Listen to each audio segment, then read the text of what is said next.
ഈ യുവാക്കളുടെ പ്രാതിനിധ്യം കൂടുന്നത് പാർട്ടിക്ക് നൽകുന്ന ഒരു കോൺഫിഡൻസ് എത്രത്തോളമാണ് ആര്യ? അതൊക്കെ ഒരു സസ്പെൻസായി നിൽക്കട്ടെ,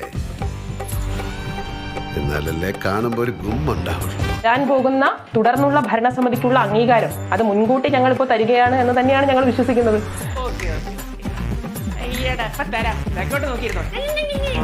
അവന്റെ വാചകടിയിൽ വീണോന്റെ ജീവൻ നായനക്കി ഞാൻ പറഞ്ഞില്ല. അതുകൊണ്ടാ അപ്പൊ അതുകൊണ്ട് അതിൽ ഇടതുപക്ഷത്തിനല്ലാതെ മറ്റാർക്കെങ്കിലും തിരുവനന്തപുരം നഗരസഭയിൽ വിജയിക്കാം എന്നുള്ള ഒരു ധാരണയുണ്ടെങ്കിൽ അത് ജനങ്ങൾ ഈ തെരഞ്ഞെടുപ്പോടുകൂടി മാറ്റിക്കൊടുക്കും എന്ന് മാത്രമേ എനിക്ക് പറയാനുള്ളൂ. അതൊരു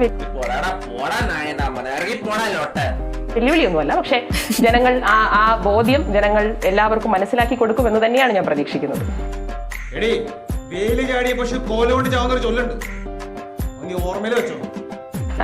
ഭാവിയിൽ എന്താകും എന്നുള്ള ചിന്തയിലല്ല നമ്മൾ ഇന്നത്തെ കാലത്തെ രാഷ്ട്രീയ പ്രവർത്തനം നടത്തുന്നത്. ഞങ്ങൾ അങ്ങനെയാണ് ശീലിച്ചിട്ടുള്ളത്.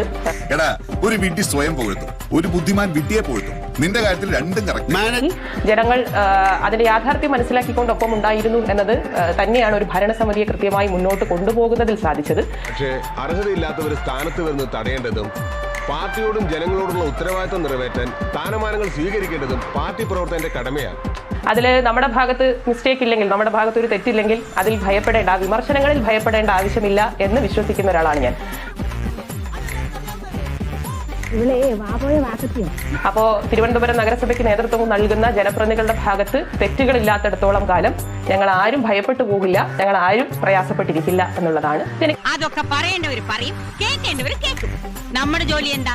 അണികളുടെ ശക്തി കാണിക്കുക. അത് കാണിച്ചില്ലേ? ചെറിയ പ്രായത്തിൽ ഒരു നഗരത്തിന്റെ ചുമതല വെറും 21 വയസ്സ് പ്രായമുള്ള ഒരു പെൺകുട്ടിയെ ഏൽപ്പിക്കാൻ അതൊരു പോരായ്മ തന്നെയാണ്. അതെ അതെ എന്ന് എതിർ പാർട്ടിക്കാർ പറയുമെന്ന് ഞാൻ ഉദ്ദേശിച്ചത്. എന്നിൽ എന്ത് കഴിവുണ്ട് എന്ന് ഒരു പക്ഷേ ഞാൻ തിരിച്ചറിഞ്ഞ ഒരു കാലഘട്ടം കൂടിയാണത് എന്നെനിക്ക് സ്വയം ഞാൻ ബോധ്യപ്പെടുകയാണ്. അപ്പൊ ഞാൻ എന്നെ പോലെയും നിന്നെ പോലെയും തലവരയില്ലാത്തവര് എന്ത് വരച്ചാലും വെള്ളത്തിൽ വരച്ചവരെയാണ്.